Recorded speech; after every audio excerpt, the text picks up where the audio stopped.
Hello, everybody. This is Patrick Ramirez. This is the Sunday Night Talk. The Super Bowl will be happening next week, but this is the State of the Union for the NFL. On the show this week, no game. This is the week before the big game, so I have some points I want to run down with you, getting ready for the big game. I want to remind you, if you've not already subscribed to the channel, please give it a subscribe, give it a click, give it a like, give it a comment, whatever it is you do online. I appreciate it, because don't forget, all my stuff is up there. Stand-up clips, 2 new ones went up this week. Not to mention my whole interview series is up there, and this very show, the Sunday Night Talk, which will be live right after the Super Bowl next week, like we've been doing all playoffs long. So today's show is the State of the Union for the NFL. Let's begin.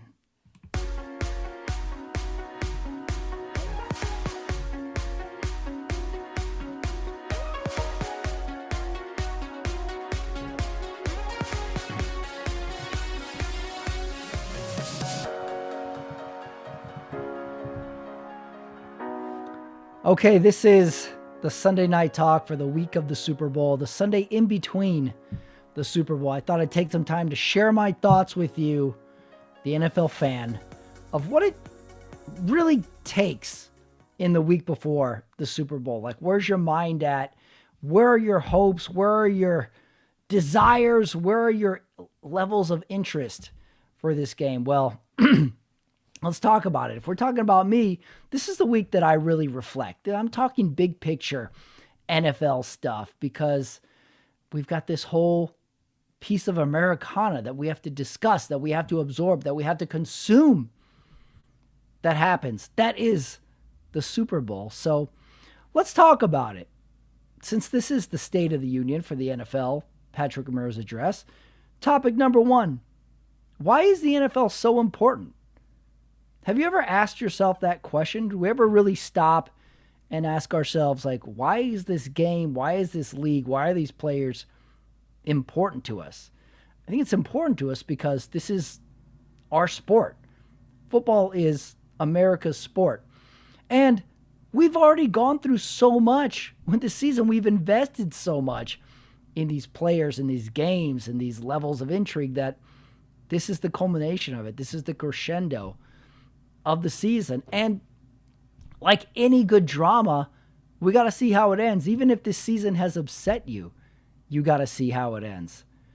So then I was thinking, just as I'm taking in all this NFL knowledge, writing notes down of what I wanted to discuss, what was on my mind going into this just show that I wanted to talk about, I thought, how has the NFL changed during my life? I've watched football through, I guess you would say, through the late 80s on. The biggest change for me as an NFL fan is just the level of content that the NFL produces from when I was a kid to now. When I was a kid, I wanted to watch the games, whatever games were on the antenna, 2 games, maybe 3, Monday night, and then I would try and catch SportsCenter. And if I got all those in, I knew everything there was to know about the NFL. I really just had to devote about maybe 3 or 4 hours a week to the NFL. And I knew everything. I could have every conversation at school the next day. I could call my buddies. I knew everything because there wasn't that much out there. You could get the newspaper. You could look at the standings of the teams. You could see where your team was in their conference. They would have box scores in there so you could read them. But that was about it, really. Today, the NFL is nonstop, so much so that we've had an NFL network for probably 20 years at this point, where it just has NFL stuff going on all the time. Factor in the internet, where every team is producing their own content. There is content of the team's offseason, the behind-the-scenes stuff. There you can watch the press conferences, which I did. I watched Pete Carroll's press conference as being introduced to the head coach this week for the Raiders. You can watch it all. There really is no limit to it. If you can't get to it right away, you just come back to it later. Not to mention you have things like HBO Hard Knocks. You have Netflix is making movies. There was a Hallmark movie of the Kansas City Chiefs this year. That is the biggest change for me, is just the level of stuff that's out there for an NFL fan to consume. It can be intimidating because you're like, well, I'll never know everything that is out there with these things. There is definitely the ability, or maybe even call it talent, of striking a balance with this stuff, because you can never consume it all. You can never know it all. So many times I'll see something, I'm like, oh, breaking news. I'll text somebody, I'll text a friend, and be like, you didn't know about that? That happened 2 days ago. I'm like, oh, how did I miss that? Also, the fact that we know way more about the players than we used to. Gone are the days of Michael Jordan telling Ahmad Rashad, hey, go get a camera. I want something out there to record me. I have something to say. Now players will put their thoughts, nonsensical or poignant, online in 2 seconds, and then you have it. There is no more need for an interview. There's no need for a sit-down interview. The only reason NFL players sit down for interviews is they're contractually obligated by the NFL to sit down with Fox or CBS or NBC during the week leading up to their game.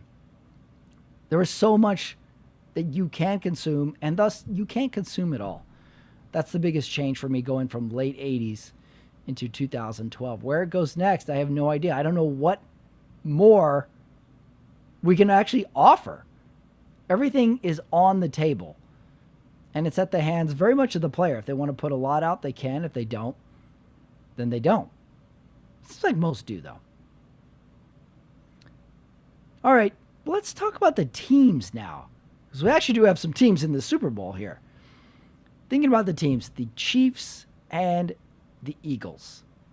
I talked about it last week. This was the matchup I was the least hopeful about going into conference championship week.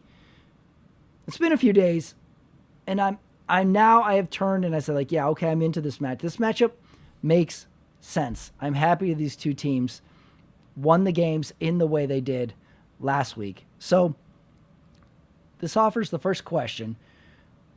Are these the two best teams? I think we argued most of the season for the AFC that it was going to come down to Baltimore, Buffalo, Kansas City. And I think most people would have ranked Kansas City third of those three. I don't even know that Baltimore still isn't the best team on paper, talent-wise. I don't know that if you were to play that Chiefs-Buffalo game again, I think they might split it 5 wins to 5 losses if they played 10 times. I feel they were equally matched to it. And that being said, the Chiefs were the better team in that game. I spoke about it last week. I'm going to go back and watch that AFC Championship game, and I know there's going to be 8 to 10 things that I missed in that game. The biggest thing I had my eye on was the refereeing. Was that refereeing as bad as it seems in the moment? I went back and watched it, and there was actually a few calls that could have swung Buffalo's way. There was a big pass to Hollins in which they called pass interference on the Chiefs. He caught it anyway, was declined. There was that. There was a few things like, okay, this is maybe a little bit more even than it seemed in the moment. Not to mention, down the stretch, Buffalo had a chance to stop the Chiefs with their timeouts on defense. The Chiefs even gave them a chance by running out of bounds, thus stopping the clock. And they had to get one more first shot, and they got it. So Buffalo had that shot, and they didn't convert.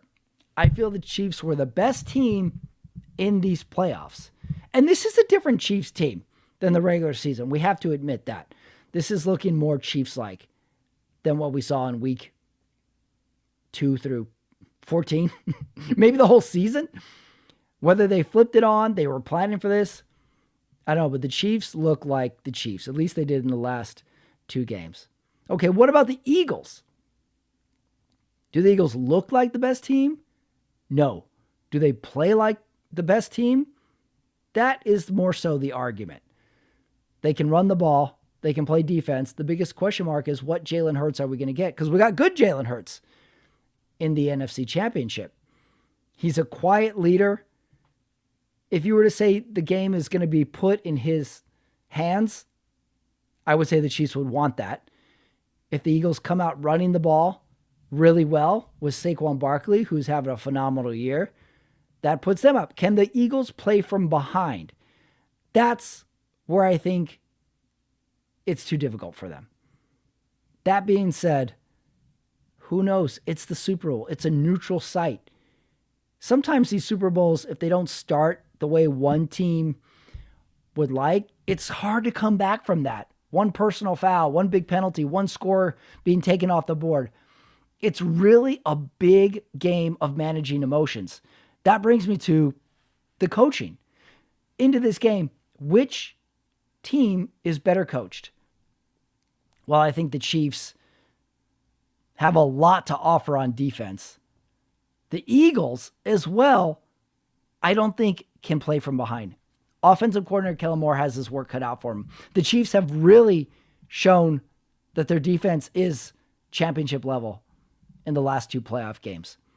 So, next question. What does this game mean to each team? What does this game mean to the Chiefs? Obviously, we have the dynasty question, statement to address. 3 Super Bowls in a row, 3 Super Bowl wins in a row should they win. It's a statement of we're living in the Chiefs era now. No one can beat them. The one loss they had was to Tampa Bay 2 years ago, 3 years ago. I went back and rewatched that game. It's the most un-Chiefs-like performance I think we've ever seen. They lose 31-9. They don't look like the Chiefs. Mahomes is doing his best to scramble backwards. I think that can potentially happen this week. Not likely, but it's dynasty to the Chiefs, to the organization. This is the cementing of the Chiefs era. Not to mention it puts them in rarefied air. If the Chiefs win, that's 3 Super Bowls, that's dynasty, that's Hall of Fame talk for Kelsey, for Mahomes, Andy Reid. Put those 3 together, it's possibly the greatest team we've ever seen. The conversation begins. Now, what if we flip that? What if the Chiefs lose this game? Now, we have a blueprint for this. We just got out of the New England dynasty. So, New England did not win all their Super Bowls. If the Chiefs lose this game, I don't feel it hurts their legacy. I think they come back and they will compete again. I think it's a small bump in the story that is the Chiefs dynasty. I don't think it hurts them. It depends on how this game goes. I have a feeling it won't be poor performance on the offensive side. I have a feeling it won't be poor performance on the defense side. If the Chiefs lose this game, I think it's going to be one of the greatest games we've ever seen. It has to be if the Chiefs are to lose this game. And if they do, I don't see it hurting their legacy. I don't see it hurting the Mahomes legacy. Now, if we go on to the Eagles, what does this appearance mean for the Eagles? To me, it's interesting because remember this Eagles team was in the Super Bowl a couple years ago. And they already have a Super Bowl win, so the monkey is off the Philadelphia back of having never won a Super Bowl. They won it a few years ago against the Patriots, lost to the Chiefs, and now they're back in it. This means a lot to, I think, the players and the coach, because this team took a lot of shit this year. I think Jalen Hurts has taken a lot of shit since college, too, as well. He's never been the aired out QB. He's never been the Mahomes. It doesn't seem like we fully realize the Jalen Hurts talent. However, he's won. He's won at every level. He's been classy at every level. He's been a great leader at every single level. I think this is for the players, this Super Bowl. Saquon, this is his first Super Bowl. He's going to want to make his mark, and he's having a great season. He needs to be integral in this game. Now, what if the Eagles win this Super Bowl? I think it means a lot for Sirianni, who's been up and down this whole season.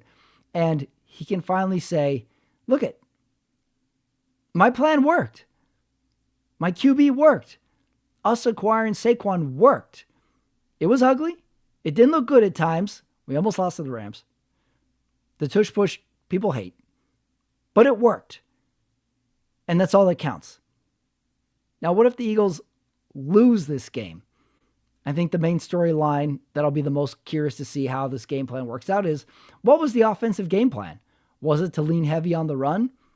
Was it to set up the pass? Was it to totally flip it and put the ball in Jalen Hurts' hands? I cannot imagine any game plan that puts the ball in Jalen Hurts' hands. That being said, isn't that exactly what the Chiefs are going to be expecting? Is a run-heavy set, run on first down, play action pass on second. That's a swing out, tush push on third, maybe tush push on fourth down and they go for it. I wonder about the creativity of the offensive play calling going into this game. So if the Eagles lose, I think we have questions offensively. I cannot see them winning this game and being subpar in offense. Next topic. What have the Chiefs done to get here this year? If we track their path throughout the season, but I am not talking just the wins and losses. I'm talking the big picture. What has it taken the Chiefs to be the Chiefs right now, the current administration, if you will? To me, it's keeping three aspects. Keeping Mahomes, keeping Travis Kelce, and keeping the two coaches, Steve Spagnuolo, defensive coordinator, head coach Andy Reid. Any dynasty has a core of successful coaches and players, a successful core of those leaders. Patriots had it. It was Brady and Belichick. Gronk in the later stages of that dynasty. The interchanging of the Wes Welkers, the Julian Edelmans, the big pickups defensively of the Troy Browns, the Teddy Bruschies. It seems like the Patriots dynasty was so long that there was two sections of it. Early Patriots, late Patriots. What remained was Brady and Belichick. That was their core. Chiefs' core is Andy Reid and Steve Spagnuolo, and in the acquisition of Mahomes and in the development of Travis Kelce. So, interesting that Steve Spagnuolo, defensive coordinator, who's been phenomenal in these playoffs, doesn't get head coaching talk. He was a head coach, doesn't seem to be interested.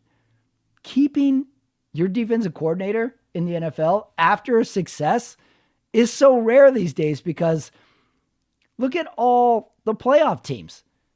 Kellen Moore, offensive coordinator of the Eagles, is already being talked about as a head coach hire. We talked about Cliff Kingsbury, Commanders, talked about being a head coach, being promoted from an offensive coordinator. Not Steve Spagnuolo. He's happy where it is. That has a lot to do with their dynasty.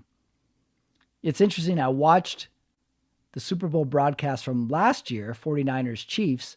I watched the whole thing. The funny thing is, Romo and Nance both said during that game, well, you know, this isn't the Chiefs of last year. I'm like, wait, hey, that sounds familiar. Haven't we been saying that all this year? This is what the Chiefs have done to get here, is found a way to win. Call it coaching, call it Mahomes' will to win, and Travis Kelce showing up for the playoffs. Now, the Philadelphia Eagles. What have they done to get here? I said it earlier. It hasn't been pretty at times. They had the usual, like any good team this year or these days in the NFL, had their slump, had their valley, where everybody said, like, I hate that coach. What the heck is Jalen Hurts doing? Is he injured? They're wasting Saquon Barkley. Well, what they did to get here was, number one, pick up Saquon Barkley. They got him from the New York Giants, which it's already rare enough that anybody trades within the conference, let alone the division. When we go back and dissect this year, where did this Saquon trade happen? Where did it go wrong for the Giants, and how did it go so right for the Philadelphia Eagles? Was he unhappy in New York? Was the Eagles looking to make a coup and take a running back that they knew had something in it no one else saw? It really was a year of redemption for running backs, two in particularly that were in the middle to late stage of the career, Saquon Barkley and Derrick Henry for the Baltimore Ravens, that really had great years that I don't think anybody necessarily expected. If anybody did, it would have been Saquon. But we had running backs go change teams that were in the twilight of their career, Zeke Elliott, that did not perform. And yet these two did, in particular Saquon, where we were talking Saquon MVP. And you can't just point to the backwards hurdle. He had done it in multiple games. He had a chance at the rushing record and willingly sat out that last regular season game. The playoffs were more important to him. Secondly, adding Kellen Moore on the offensive coordinator side. This is someone who is experienced. He was the offensive coordinator in Dallas. Got fired. Didn't work out. Change of scenery. And to have your weapons of Saquon, Jalen Hurts, a list of weapons with A.J. Brown, Goddard on the tight end side, has done a lot with, I would say, normal talent, with the one exception being Saquon, but we didn't expect that this year. Great coaching elevates talent. So I think he has done the job. That has been a great addition. That has been the change than last year. We saw against the Rams, they squeezed out that win. They played the Commanders. They were on top of them from the start. Commanders were playing catch up all game long. So that has something to do with it. That's why the Eagles are here. My last point of my State of the Union address, the Super Bowl in general. Super Bowl has been around since the 60s. And I think any sports fan can really remember their first Super Bowl experience, their best Super Bowl experience, their worst Super Bowl experience. Just think about what I do last year. You could say what you did for that Super Bowl. We all know it. But in general, what does the Super Bowl mean? Hold on. I'm going to say that again. What does the Super Bowl mean to us? I don't mean to you, to me. What does it mean to us? I was thinking about that, and I have a lot of thoughts on the Super Bowl that rarely have to do with the actual game. Where was I at in life the first time I watched the Super Bowl? Where was I at in life the first time I went to a Super Bowl party? Where was I at in life the first time I had a Super Bowl party? First time I watched the Super Bowl alone. You think about these points in your life, and they're marked with sports because sports have seasons, and they have years, and they have specific memories.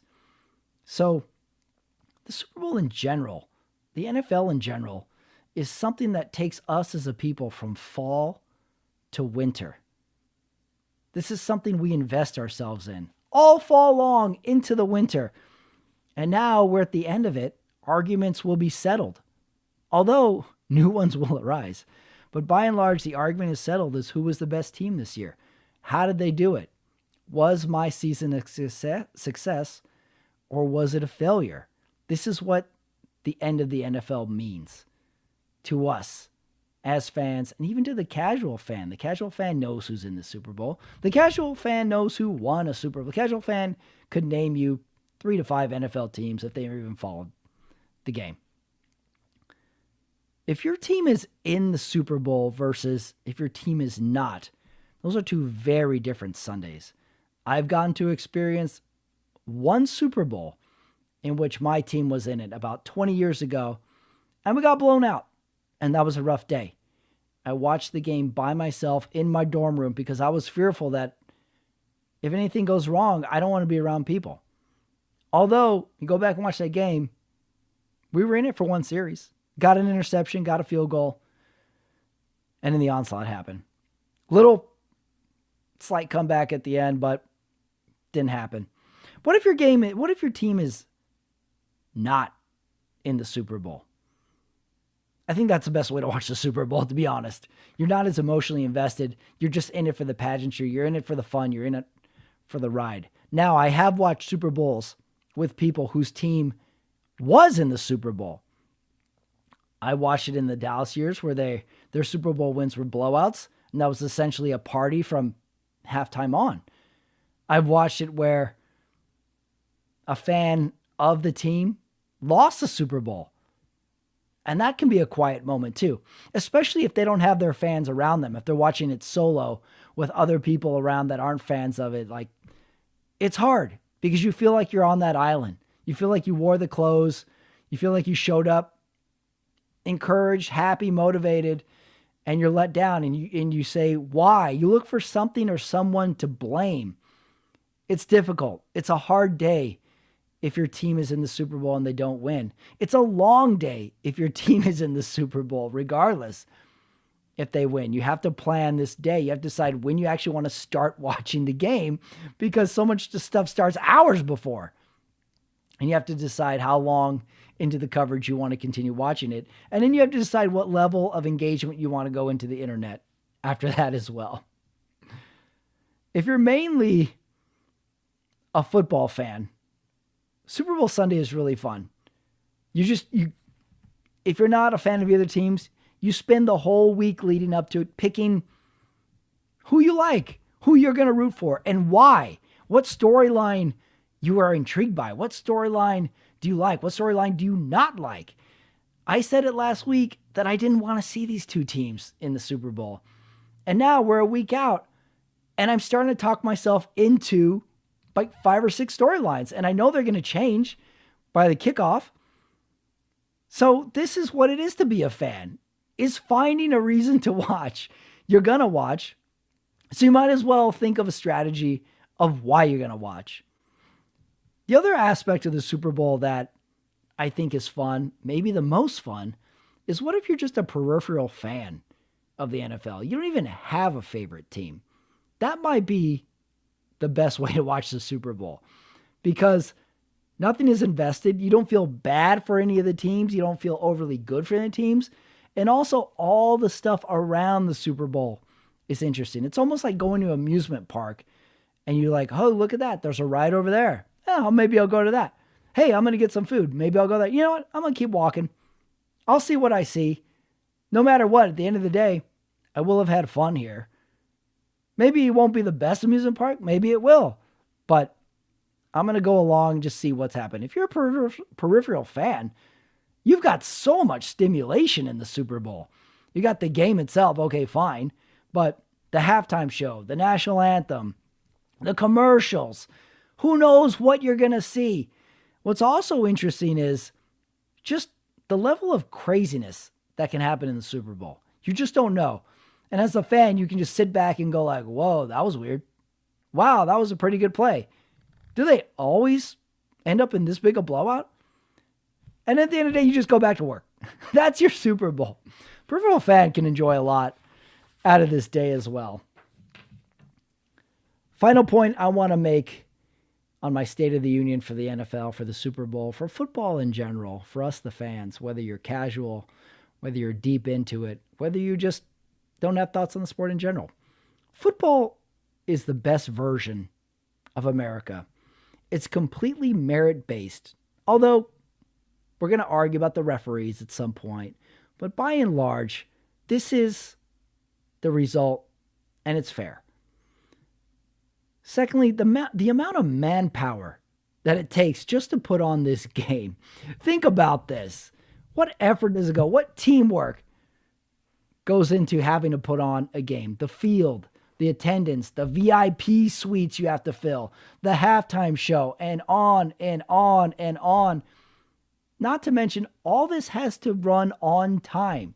The game needs to kick off on time. The halftime needs to be this amount of time. There cannot be any slip-ups. Think about all the Super Bowls we've watched in the years past. How many slip-ups have we had? To mine, I can think of the Blackout Bowl, Niners-Ravens, where they lost the electricity.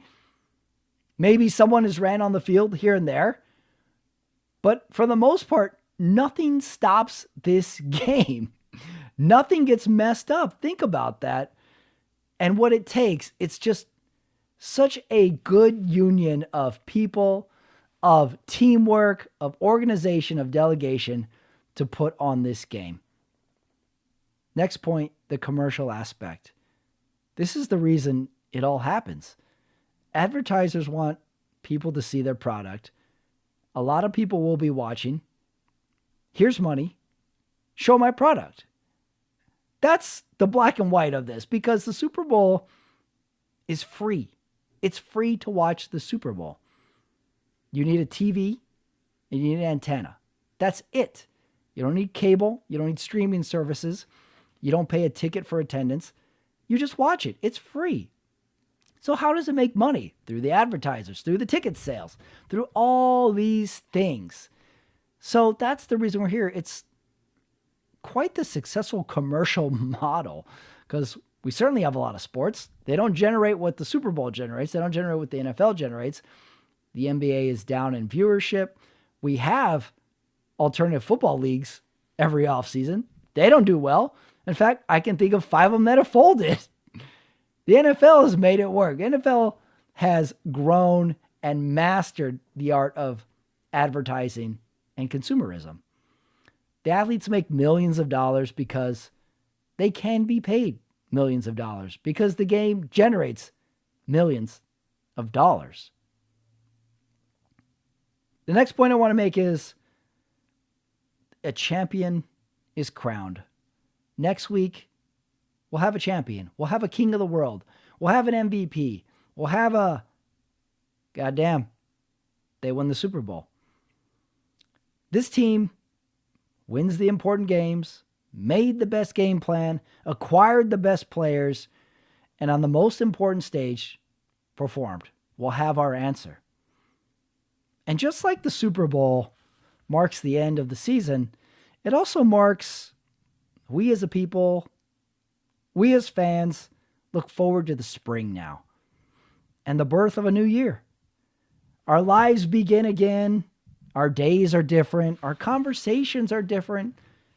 Hell, even our friends are different after this game. Football carries us through the winter, somewhat like a rail car through a vast region of land and weather and uncertainty. And at the end of that ride, well, we're here. We will be here next week. Here with a new life. And hey, there's always next season. The Super Bowl is next week, everybody. I hope you enjoyed the Sunday Night Talk and the State of the Union. If you have any thoughts, if you have any comments, I'd be curious to see what your mindset is going into the off week of the Super Bowl. Did you even watch the Pro Bowl? Did you try? I tried. It didn't stick. Thanks for listening, everybody. If you're new to the channel, please give it a like. If you made it this far in the video, you got to give it a like. Please subscribe to it. All my stuff is up there. Not to mention, stand-up clips are up there. My interview series is up there. Got plans for the future as well. And the Sunday Night Talk will be live next week after Super Bowl. Wow. Have you picked a team? I don't know if I pick a team if I don't have my favorite team in there. I'm going to root for somebody. I'm going to root for somebody, something. It's going to be a great broadcast. Chiefs, Eagles, Tom Brady on the call from New Orleans. What off-the-field incidents are we going to have, if any? I'm Patrick Ramirez. This was the Sunday Night Talk for the week before the Super Bowl. Right here on the Running Back Network. Like and subscribe. Get ready, everybody, because next week it all happens. Have a good night.